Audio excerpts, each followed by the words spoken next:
Section 3. You will hear a scientific discussion about how people experience pain. First, you have some time to look at questions 21 to 25.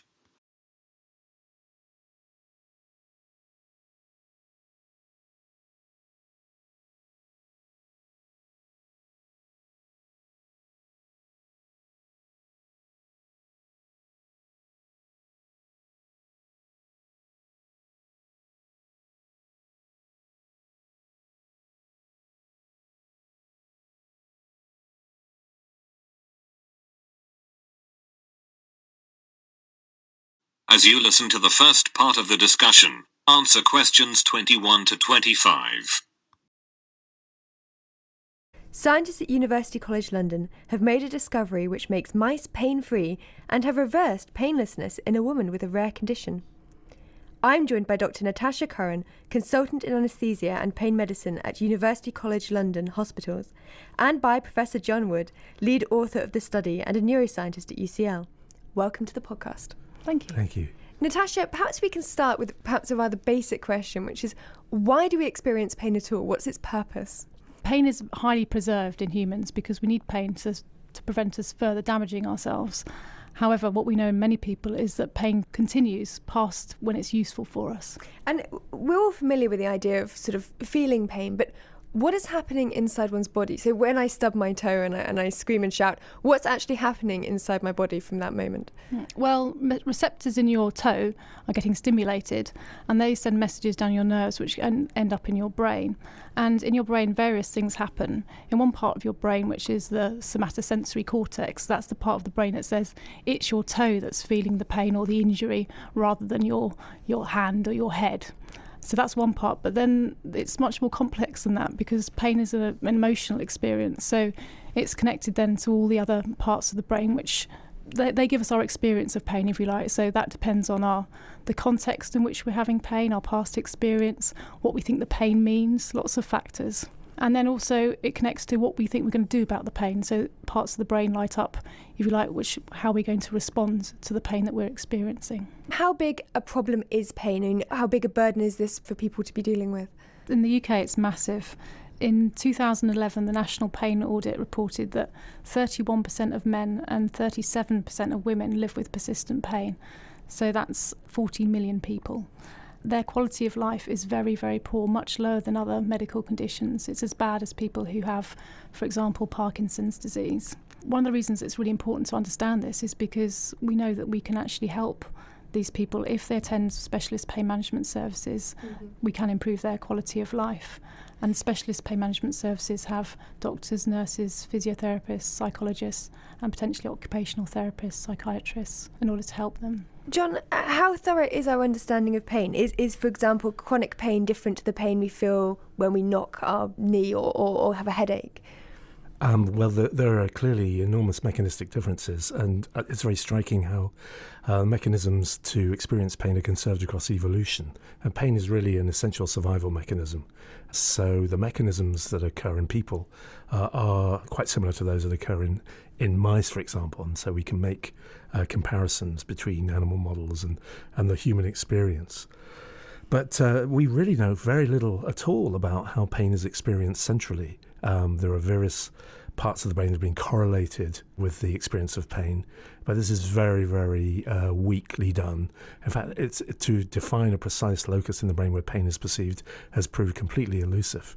So the way we feel pain and the intensity of pain is regulated by all kinds of things like circadian rhythms, emotional state, and we don't have many insights into how this actually works. Why is consciousness linked so much with pain and pain with consciousness? Well, there's a wonderful book by Philip K. Dick, the person who wrote so many perceptive science fiction novels, and he says that pain and beauty are the two underlying themes of human nature. In fact, trying to understand where the brain perceives beauty is just as difficult as trying to understand where the pain is perceived in the brain. Consciousness obviously is required for any kind of sensation. Pain is just one of those types of sensations that we're aware of when we're alive and awake. Well, as an anaesthetist, that's part of our main role. Surgery can't go ahead unless we have anaesthesia, because obviously in the modern world and in most parts of the world, we want to be able to anaesthetise so that people don't experience the pain of surgery. And we know that there are some states of consciousness where people can undergo quite stimulating and unpleasant to most people experiences, such as surgery. But for most people, they need to be unconscious, so in a state of anaesthesia.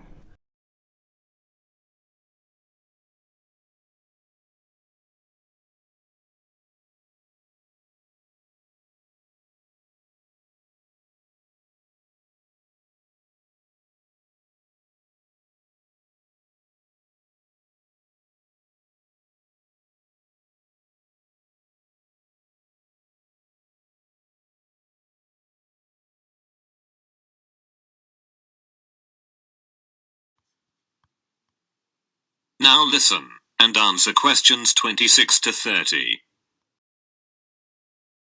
It sounds like we have some clues as to how pain works, although there's a lot that we don't know.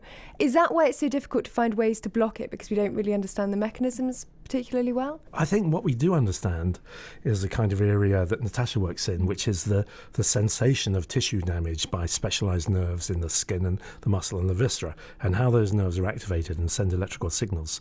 So the activity of those nerves is absolutely required for most pain states. And so by focusing on them, we can actually find ways to treat pain without understanding anything about pain perception. And so that's the focus of interest of most pain scientists. And that's where anaesthetists also are working in terms of blocking the drive into the central nervous system. But pain perception itself is completely mysterious. A good example of this might be one I explain to my patients, which is a phantom limb pain.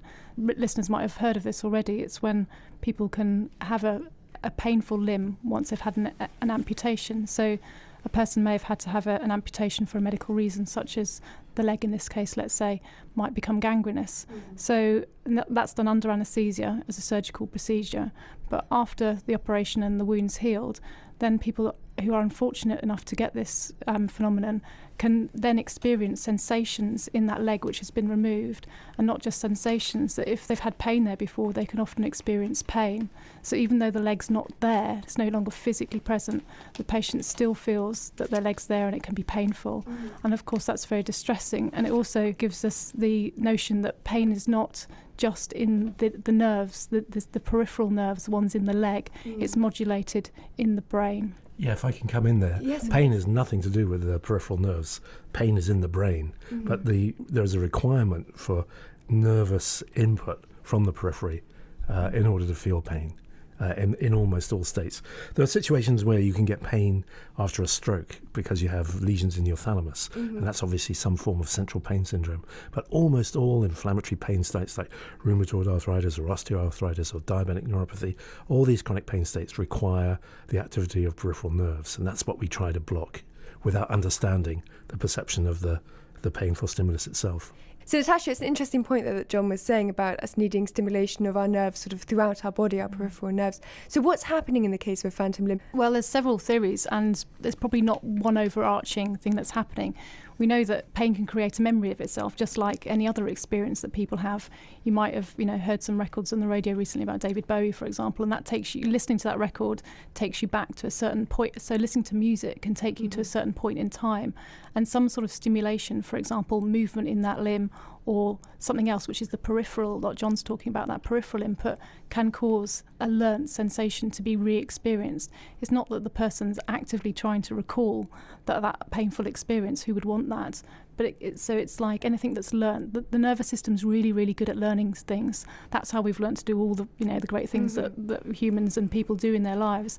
Unfortunately, it's almost like it can get switched on for some sensations, and then the person continues to feel that pain, even though there's no obvious mechanistic reason for them to continue to feel it. That is the end of section 3. You now have half a minute to check your answers.